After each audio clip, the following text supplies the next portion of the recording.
कुछ देर पहले स्तुति विनती के बाद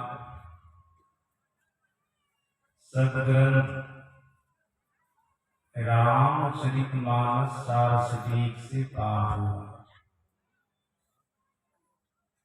पाठ के अंदर लक्ष्मण घनश्याम संवाद था। इस संवाद के आधार पर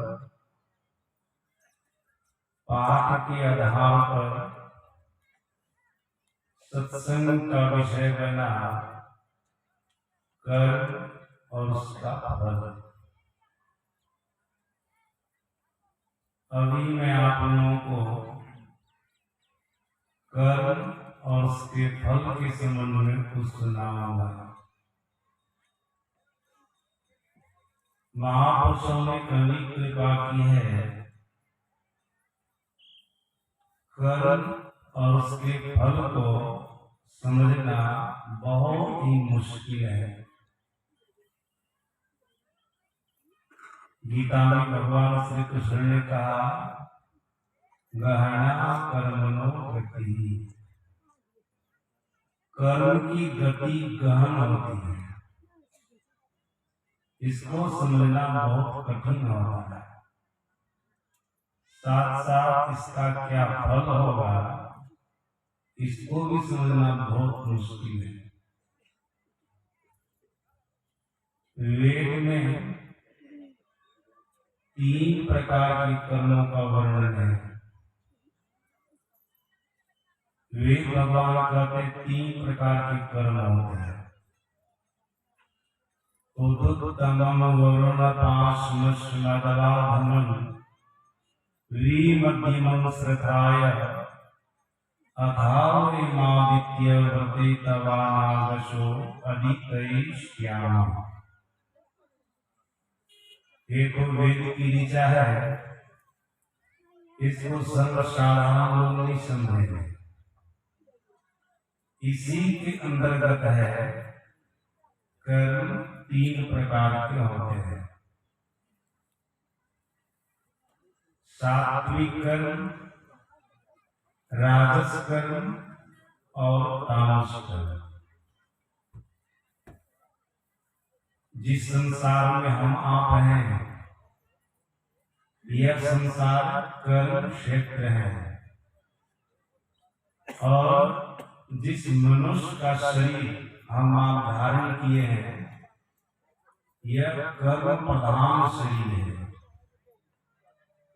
जब तक इस संसार में कर्म क्षेत्र में कर्म प्रधान वाला मनुष्य शरीर को लेकर हम आप रहेंगे, तब तक हम आपको इन 3 प्रकार के कर्मों में से कोई न कोई कर्म करना ही पड़ेगा। चाहे वो सात्विक कर्म हो, राजस कर्म हो या तामस कर्म हो। आप लोगों में से किसी को जिज्ञासा हो सकती है, सात्विक कर्म क्या है और इसका फल क्या है? राजस कर्म क्या है और इसका फल क्या है? तामस कर्म क्या है और इसका फल क्या है? तो आप लोग लक्षित होकर के सुने, मैं सभी कर्मों का खुलासा करूंगा। महापुरुषों ने कहने कृपा की है और वेद भगवान भी कहते हैं, सात्विक कर्म जीव के द्वारा, मनुष्य के द्वारा जो निष्काम भाव से होता है। निष्काम भाव से कोई कर्म हम आप कर रहे हैं, यह सात्विक कर्म है। हलाशा को छोड़कर दूसरे की भलाई के लिए कर्म करते हैं, दूसरे के कल्याण के लिए कर्म करते हैं, यह सात्विक कर्म है।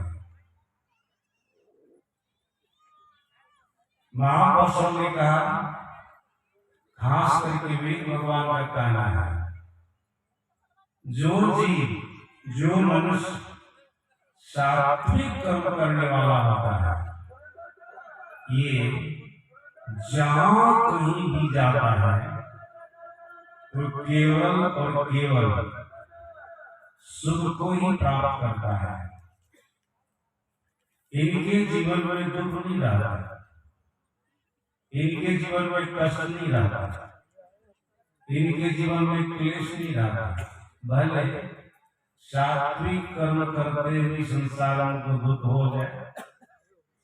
दुख होने का कारण पिछले जन्म में कुछ ऐसा शुभ कर्म किया था, इसलिए भी सात्विक कर्मों को करते हुए वो दुखी है।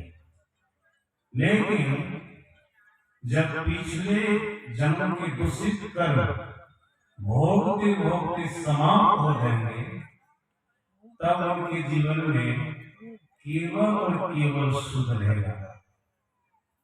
वीर भगवान का महापुरुषों का कहना है, सात्विक कर्म करने वाला जीवात्मा कभी दुखी नहीं होता है।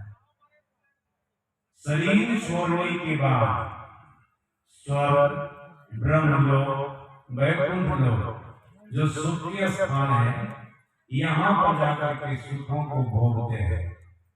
जब मृत भवन में आते हैं, जिस भवन में हम आप हैं, जिनके लिए मैंने आप को सुनाई कर्म क्षेत्र है, यहाँ है। जब यहाँ आते हैं तब भी उनके जीवन में सुख ही सुख होता है। पवित्र श्रीमान कुल में उनका जन्म होता है, योगी कुल में उनका जन्म होता है। जहाँ पर लोग सत्कर्मों को करने वाले हैं, पुण्य कर्मों को करने वाले हैं, हरि भजन करने वाले हैं, वहां पर उनका जन्म होता है, विशेष सुख को भोगता है। धरती पर भी आकर के सुख को भोगता है। हमें तो ऐसे ऐसे वृद्ध व्यक्ति मिले हैं जो 90 साल के, 100 साल के, वे अपने पूरे जीवन की घटना बताया कि बाबा हमारे घर में भौतिक सुख साधन सब है, जब जो चाहता वो हो जाता है, वो प्राप्त हो जाता है। जैसा सब भोगना चाहता हूँ वैसा सब भोग लेता है। लेकिन एक विशेष बात है, हम 90 साल के हो गए, 100 साल के हो गए, लोग कहते हैं कि माथा में दर्द होता है। कैसा दर्द होता है उसका अनुभव अभी तक हम नहीं किए। हमारे जीवन में माथा दर्द वाला भी तो भी नहीं आया। लोग कहते बुखार लगता है, लेकिन अभी तक हमारे शरीर में बुखार नहीं आया। बाबा किसी भी प्रकार की बीमारी हमारे शरीर में नहीं है, कोई रोग नहीं आया, बिल्कुल मैं स्वस्थ हूँ। एक भी टैबलेट जीवन में नहीं खाया, एक भी सुई नहीं लगवाया, डॉक्टर के द्वारा तो भी नहीं गए। ऐसे भी लोग नहीं संसार बहुत, हम लोग को बहुत मिलते हैं, सुनाते रहता है। हम लोगों को भी सुनकर क्या असर लगता है, हम लोग जवानी में बीमार पड़ गए, रोगी हो गए। ये पीछे का कर्म है। भले अभी महात्मा करके भजन कर रहे हैं, कर्म का सिद्धांत बताना होता है। कर्म का फल को सबों को भोगना पड़ता है। बड़े बड़े अवतारी पुरुषों को भोगना पड़ा, संत महापुरुषों को भोगना पड़ा। हम लोग सब साधारण है, हम किस क्षेत्र की मूल्य है, भोगना तो पड़ेगा। शास्त्र वचन है, अवश्य में भोक्तव्यम प्रथम कर्म शुभाशुभम ना भोक्तम सीयते कर्म फल कोटि सत्यम। कर्म का सिद्धांत होता है, उनका भोगना ही पड़ता है। लेकिन ऐसे भी आदमी है जिनके द्वारा पीछे के जन्म में कोई दूषित कर्म नहीं हुआ है, सात्विक कर्मों को किया, स्वर्ग, ब्रह्मलोक, वैकुंठ लोक के सुख को भोग के आया और धरती पर भी आया तो उनको सुख ही सुख मिला है। शरीर में किसी प्रकार की बीमारी नहीं है, किस प्रकार का रोग नहीं है, कभी टैबलेट नहीं खाया, कभी शरीर में सुई नहीं लगवाया, डॉक्टर के द्वारा उनको जाना नहीं पड़ा। ऐसे भी लोग हैं। ये क्या है? ये सात्विक कर्म करने वाला है। महापुरुष कहते वेद कहता है, सात्विक कर्म करने वाला जीवात्मा अपने पीछे के बुरे कर्मों का फल जब भोग लेता है, उनके जीवन में केवल और केवल सुख रहता है। सात्विक कर्म किसे कहते हैं? आप लोग को याद होगा, मैं सुनाया था। जो निष्काम भाव से कर्म करते हैं, हलासा को छोड़ करके कर्म करते हैं, दूसरे की भलाई के लिए कर्म करते हैं, दूसरे के कल्याण के लिए कर्म करते हैं, यही है सात्विक कर्म। अगर ऐसा कर्म हम आपके द्वारा हो जाएगा, जहां कहीं भी जाएंगे वहां हम आपके जीवन में सुख ही सुख रहेंगे। ये सात्विक कर्म था, उसका परिणाम, उसका फल। राजस कर्म, महापुरुषों का कहना, वीर का कहना, राजस कर्म तो सकाम भाव से कर्म करते हैं, हलासा को रख करके कर्म करते हैं। कोई भी कर्म करते हैं तो सोचते से बदले उनको खुश रहेंगे, फल की आशा को रख करके कर्म करते हैं। ये राजस कर्म है और इस कर्म को हम लोगों के सद्गुरु महाराज ने और बढ़िया से समझाया है। ये राजस कर्म क्या होता है? राजस कर्म के सद्गुरु महाराज जी ने कहा मिला जुला कर्म राजस कर्म। एक तो सकाम भाव से कर्म करते हैं, भलासा को रख करके कर्म करते हैं, और दूसरी बात मिला जुला कर्म। मिला जुला कर्म का मतलब क्या होता है? कुछ पाप कर्म, कुछ पुण्य कर्म, ये मिला जुला कर्म। ये कर्म तो लगभग सभी लोगों से होता है। संसारिक लोग जो पारिवारिक जीवन में रहते हैं उनसे तो होता ही है मिला जुला कर्म। सज्जन जो सत्संगी बन रहे हैं उनसे भी मिला जुला कर्म होता है, राजस कर्म होता है। सत्संगी की बात को छोड़िए, जो महात्मा बन गए हैं इनसे भी मिला जुला कर्म हो जाता है। एक मात्र संत जो परमात्मा को प्राप्त हुए महापुरुष होते हैं उनसे मिला जुला कर्म नहीं होता है। अवतारी पुरुष से भी मिला जुला कर्म हो जाता है। अवतारी पुरुष से, भगवान श्री राम अवतारी पुरुष है, भगवान है, इनसे भी मिला जुला कर्म हो गया। आप ये कैसे हो गया मिला जुला कर्म? ये धर्म के स्थापना के लिए संसार में आए, सब लोग जानते हैं। धर्म के स्थापना के लिए आया है, निर्गुण निराकार ब्रह्म का ये सगुण साकार रूप है, ये अवतारी पुरुष है। धर्म के स्थापना के लिए संसार में आए, लेकिन ऐसा अवसर इनके जीवन में आया, ऐसा मौका इनके जीवन में आया, इनको राजस कर्म करना पड़ा। मतलब बाली को छीन करके मारा, वृक्ष की ओर में जाकर के बाली को छीन करके मारा। ये जब मार दिया ना, बाली के सामने भगवान श्री राम गए तो क्या कहा? धर्म आपने धर्म की स्थापना में संसार में आए और व्याधा की तरह सदगुरु महाराज जी के प्रवचन में आप लोग पढ़े होंगे, सुने होंगे कि श्री राम से भी उंगली दिखाने वाला काम होंगे, उंगली यही उंगली दिखाने वाला काम। जबकि धर्म की स्थापना के लिए आए थे, इनको धर्म की स्थापना करने थी, लेकिन ऐसा अवसर आया, मौका आया, वृक्ष की ओर में जाकर के बाली को मारा। सज्जन को मार दिया, बात तो सही है, ग्रंथ में लिखा हुआ, रामायण में लिखा हुआ, क्या इस फल से बच गए भगवान श्री राम? यही भगवान श्री राम जो त्रेता युग में राम के शरीर में है, द्वापर युग में कृष्ण के शरीर में आए, कृष्ण रूप से आए संसार में। और ये बाली जरा नाम का प्यार वाला महाभारत के युद्ध मैदान में अर्जुन के रथ को चलाने वाले थे भगवान श्री कृष्ण।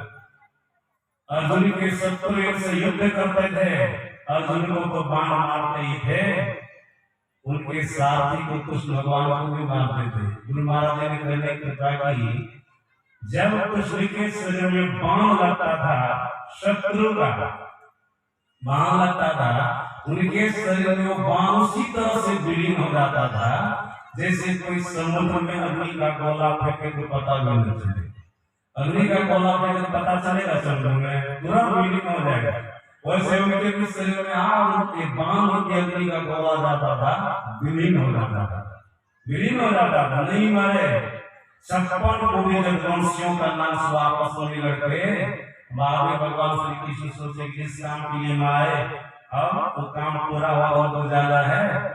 अपने राजभवन से निकल कर वृक्ष के नीचे बैठे हुए थे, और उसी जंगल में जड़ा राम का ज्ञान जो त्रेता युग का बाली है, त्रेता युग का बाली जड़ा राम का ज्ञान करके बैठा था।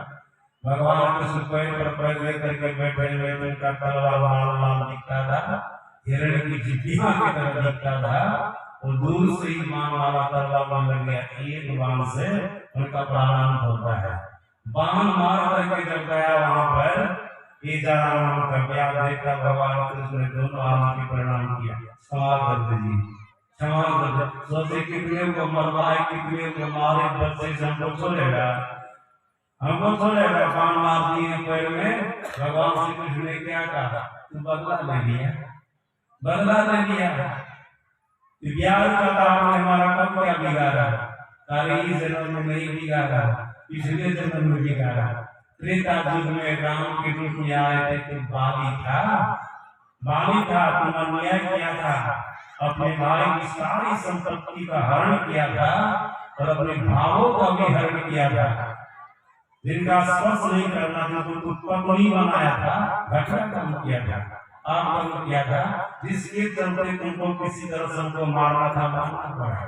और सीता के मारने का कारण था, वृक्ष की ओर में जाकर के मारने का कारण था कि तुमको ऋषि का आशीर्वाद था कि तुम्हारे आमने सामने होकर के जो भी युद्ध करेगा ना, उसका आधा बल तुम्हारे शरीर में चला जाएगा। ऋषि के वचन को सत्य करने के लिए, वैसे तो नहीं भी सत्य करते तो काम हमारा चल जाता। मैं योग्य महापुरुष, समर्थ महापुरुष, हमको पाप तुमको छूता नहीं है, लेकिन जो धर्म का सिद्धांत है उसका मैं पालन करता हूँ। धर्म का सिद्धांत का पालन करता हूँ, ये तुमको छूने वाला नहीं है। ऋषि के वचन को सार्थक करने के लिए, सफल करने के लिए, सत्य बनाने के लिए मैं असत्य हो गया। मैं वृक्ष की ओर में जाकर के तुमको मैंने मारा, तो मेरा आधा बल तुम्हारे अंदर चला जाता, मैं तुमको नहीं मारा। ऋषि के वचन को सत्य करने के लिए मैंने किया, तो सत्य ना किया का परिणाम भोगना पड़ा ना, भोगना पड़ा। वही बाहरी नाम का अभ्यास करके भगवान कृष्ण के शरीर में, भगवान कृष्ण के पैर में बाण मारा, उनका प्राणांत हो गया, उनका शरीर छूट गया। एक बाण को स्वीकार कर लिए, लाखों करोड़ों बाण को स्वीकार नहीं किए थे, लेकिन एक बाण को स्वीकार इसीलिए कि हमारा कर्म है, हमारा कर्म है, भोगने में ही बैठा है। सज्जन याद रखिएगा, जब तक जीवन में कर्म का फल भोग नहीं रहेगा ना, तब तक वो कर्म उसका पीछा करता रहेगा, करता भोगेगा, कभी समाप्त होगा। हम लोग श्यामाचरण लाहिड़ी के संबंध में सुने होंगे कभी। श्यामाचरण लाहिड़ी अपने शिष्यों के साथ अपने आश्रम जा रहे थे। उनके आश्रम जाने में दो मार्ग पड़ता था, एक बढ़िया था, एक घटिया था। एक बढ़िया सड़क था, रोड बढ़िया बना हुआ था, एक घटिया का ऊपर खावा पर मिट्टी वाला कच्ची सड़क। तो बढ़िया वाला रोड से नहीं जाकर के घटिया वाला रोड से जा रहे थे। उस रोड में जगह दीवार थी ईटा की, जैसे श्यामाचरण लाहिड़ी दीवार के पास गए ना, ईटा गिरे, समझो गए, ऐसा होना था। ईटा गिरा, उनके पैर में लगा, बहुत जोर से ठोकर लगी, रक्त स्रावित होने लगा, खून बहने लग गया, वहां पर घाव हो गया। जैसे ईटा गिरा था, खून निकलने लगा ना, श्यामाचरण लाहिड़ी एक आयु बोले, इस बात में पहले से जानता था, इस बात में पहले से जानता था। तो शिष्य लोग कहते हैं, तो जो आप पहले से जानते थे, इस मार्ग होकर नहीं आना चाहिए, बढ़िया बाबा से जाते बढ़िया चले थे।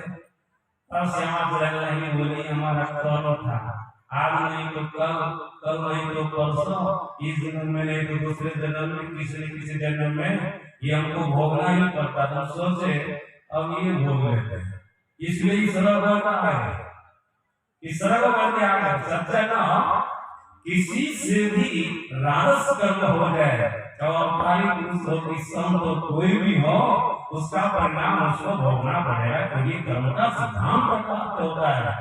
इसलिए शास्त्रकारों ने महापुरुषों ने, ऐसे संसार के लोगों, दुनिया में तो किसी से नहीं डरना, किसी से नहीं डरना, यहाँ तक कि तुम भगवान से भी नहीं डरना, लेकिन अपने तुम कर्मों से जरूर डरना, क्योंकि इसका परिणाम तो तुमको भोगना ही पड़ेगा, भोगना ही पड़ेगा। किसी प्रकार का कर्म हो, उससे जरूर डरना, इसका परिणाम तुम्हारे जीवन में अच्छा नहीं होगा। जब भगवान के जीवन में अच्छा नहीं हो सकता, पानी उसके जीवन में अच्छा नहीं हो सकता है, हम आपको सताना है, हमारे जीवन में कैसे अच्छा हो सकता है, इसमें सावधानी पूर्वक कर्म कीजिए। सज्जना, ये अवतारी पुरुष है भगवान श्री राम, इनसे भी राजस करना हुआ, इसका परिणाम इसको भोगना पड़ा, इसका परिणाम भोगना पड़ा। युधिष्ठिर जी महाराज धनराज की अवतार है, सभी लोग जानते हैं। महाभारत के युद्ध मैदान में राजनीति का ऐसा पेच आता है, सभी लोग जानते हैं। ये सत्यवादी राजा है, सत्य बोलने वाले, सत्य के प्रभाव से उनकी रथ का चक्का धरती से ऊपर चलता था, धरती से ऊपर चलता था। राजनीति का पेच आया, उनको झूठ बोलना पड़ा, संयुक्त वचन बोलना पड़ा, असत्यमाहतो न रोवा कुंजन, ऐसा कहना पड़ा उनको। जब वो जानते थे अश्वत्थामा नहीं मारा गया, जो द्रोणाचार्य का बेटा है वो नहीं मारा गया है, अश्वत्थामा नाम का हाथी मारा गया है। जो वंती देश के राजा थे उनके हाथी का नाम था अश्वत्थामा, वो मारा गया। कौन मारा उसको? भीम मारा। क्यों मारा?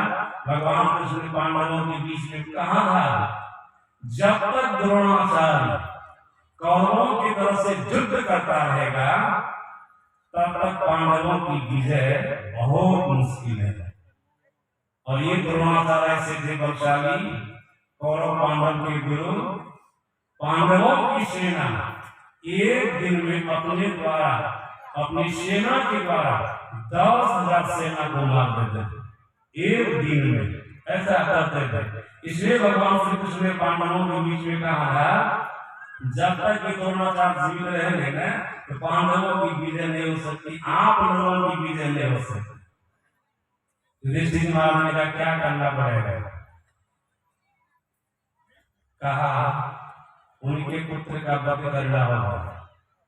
अगर पुत्र का शोक हो जाएगा इनको, ये युद्ध करना छोड़ देंगे, उसी अवस्था में इसको कोई मार सकता है।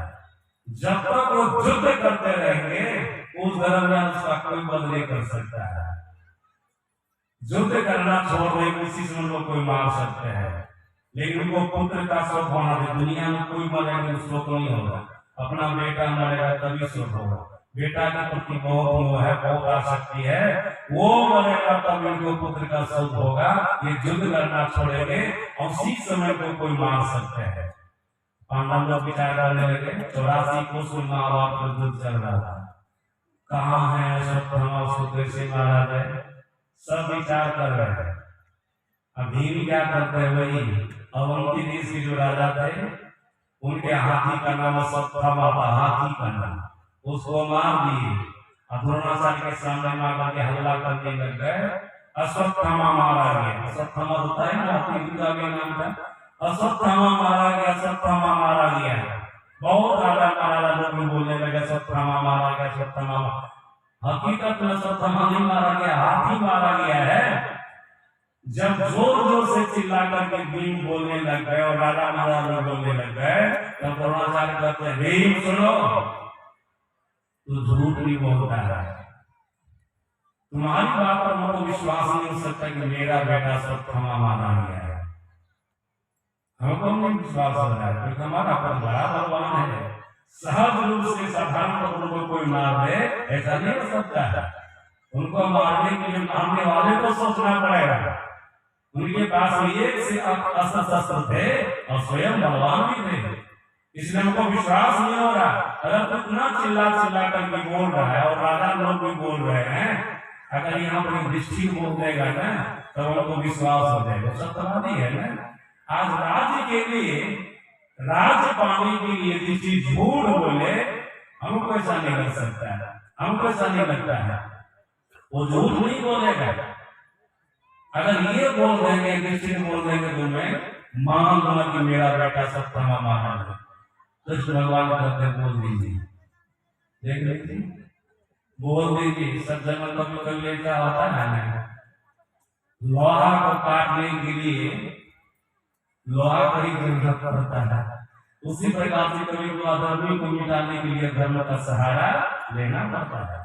कभी कभी एक आपातकालीन है, आपातकालीन पीढ़ी थोड़ी राजनीति में हम लोगों के देश पर अगर कोई दूसरे देश वाला के चढ़ाई करे तो उस समय क्या कीजिएगा? सन्यासी बन करके बैठे रहिएगा, महात्मा बन करके बैठे रहिएगा अपने देश को बचाने के लिए। जबकि हम लोग की अहिंसा परमो धर्म, अहिंसा नहीं करना चाहिए ऐसा कहा जाता है। वहां पर थोड़ा अहिंसा धर्म को भी हम मानना होगा।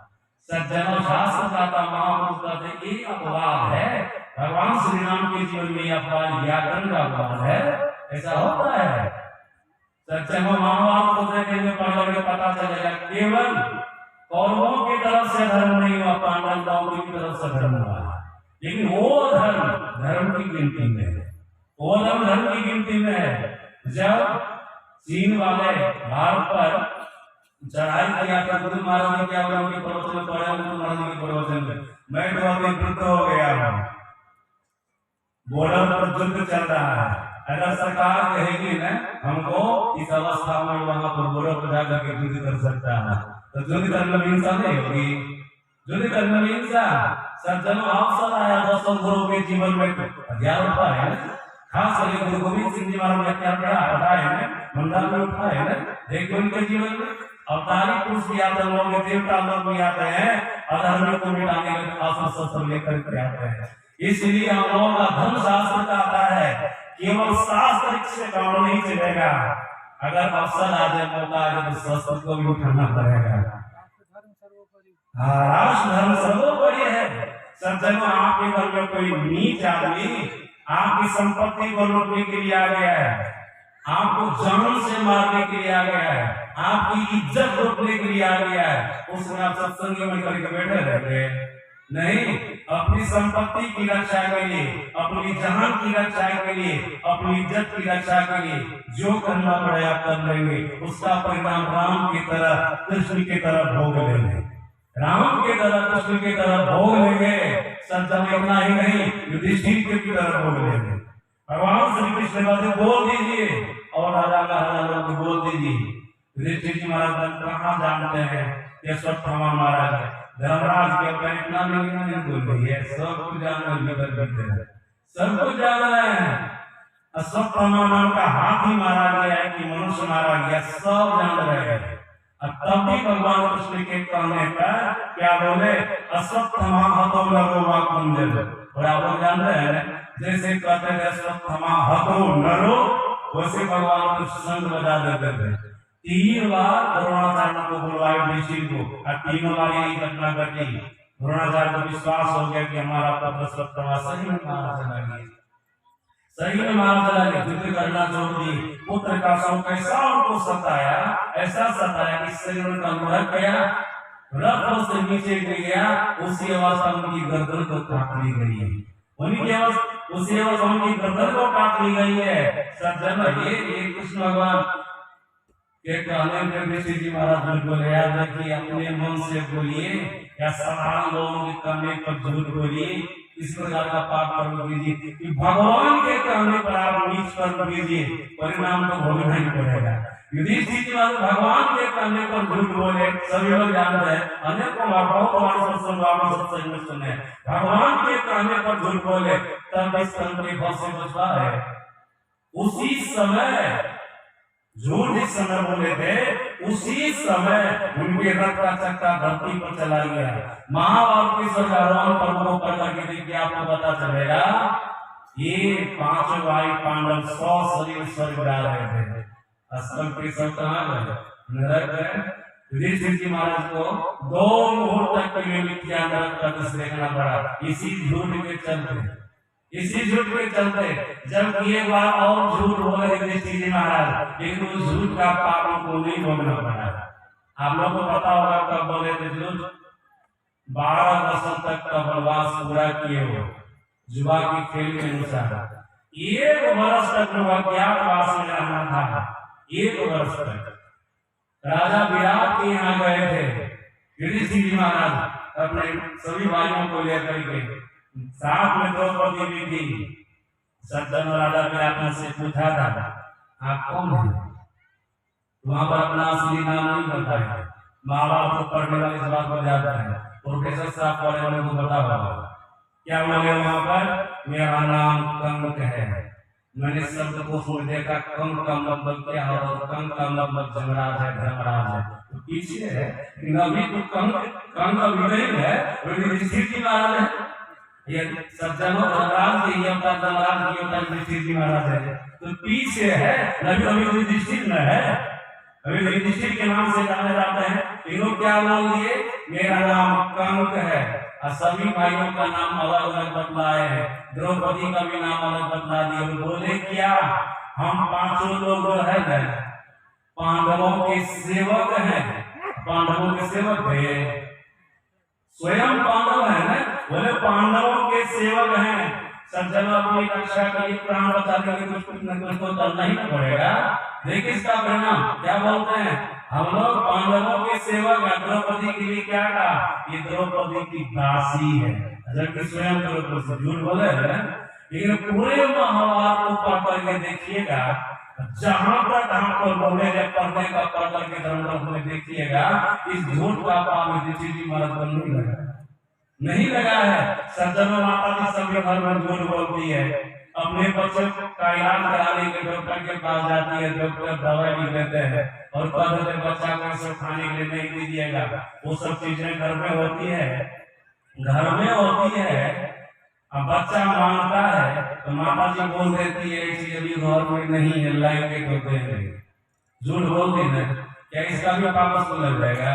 इसी तरह का झूठ यहाँ पर है। इसलिए युधिष्ठिर जी महाराज को यहाँ पर पाप नहीं लगा। इस झूठ से किसी की क्षति नहीं हुई है, इस झूठ से आत्मा की रक्षा हुई है, प्राण की रक्षा हुई है। महाभारत के जो मैंने झूठ बोले है, वहां पर एक जीव की हत्या हो गई है, द्रोणाचार्य की हत्या, गुरु की हत्या हो गई है, इसका पाप उनको लगा है। तो सज्जनों राजस कर्म है, राजस कर्म है, मिला जुला कर्म है। महापुरुष कहते हैं जो सकाम भाव से कर्म होता है या पाप, उन दोनों मिलाकर के जो कर्म करते हैं राजस कर्म है। सकाम भाव से नहीं, निष्काम सकाम भाव से हलाशा को रखकर के बात कर्म कर रहे हैं, ये राजस कर्म है। और जो राजस कर्म करने वाला जीव होता है उनके जीवन में कौन सा फल आता है, वीर भगवान कहते हैं। और महापुरुषों का कहना, राजस कर्म करने वाला विविध प्रकार की योनियों में जाकर वहां के सुख दुख को भोगता है। जो राजस कर्म करने वाला है विभिन्न प्रकार की योनियों में जाता है। अच्छा कर्म किया उसके फल स्वरूप स्वर्ग में जाता है, ब्रह्म लोक वैकुंठ लोक में जाता है, वहां के सुख को भोगता है। जीवन में बुरा कर्म किया है, पशु पक्षी कीड़े मकोड़े के शरीर में चला जाता है, वहां पर जाकर के दुख को भोगता है। वृक्ष वाहन के शरीर में चला जाता है, वहां पर जाकर के दुख को भोगता है। जो शुभ कर्म किया है, ये मिला जुला कर्म करने वाला, राजस कर्म करने वाला जीव सुख दुख को भोगता है। कभी सुख के स्थान में जाता है, कभी दुख के स्थान में जाता है, कभी स्वर्ग में जाता है, कभी मनुष्य के शरीर में आता है। सज्जन मनुष्य के शरीर में आकर के भी अनेक प्रकार का रोग, अनेक प्रकार की बीमारी को लेकर के आता है, शरीर में अनेक प्रकार का दुख होता रहता है।